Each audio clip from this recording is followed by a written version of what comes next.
कायदा आणि सुव्यवस्थेच्या संदर्भात बोलत असताना नानाभाऊ नाही आहेत. नानाभाऊंनी नरेंद्र मेहतांचं काहीतरी भूमाफिया म्हणून पत्र आलं आहे अशा पद्धतीनं काहीतरी विषय मांडला. आपल्या सदनाचे सदस्य आहेत. मला नानाभाऊंना एवढंच सांगायचं आहे, ते भूमाफिया असतील, तसा पुरावा असेल माझ्याकडे द्या, मी त्यांच्यावर कारवाई करायला तयार आहे. पण कोणीतरी काहीतरी पत्र लिहित आहे म्हणून सभागृहात उद्या मी वडेट्टीवारांना भूमाफिया म्हणायचं, वडेट्टीवारांनी मला भूमाफिया म्हणायचं, असं थोडी चालणार आहे. काहीतरी पुरावा असला पाहिजे ना. कोणी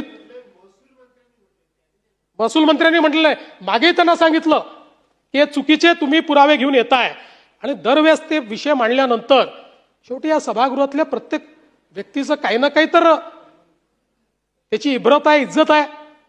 आणि मी सांगतो ना, त्यांच्याकडे पुरावा असेल, नरेंद्र मेहता माझ्या पक्षाचे असले तरी पहिला त्यांच्यावर कारवाई करणारा मी असेल.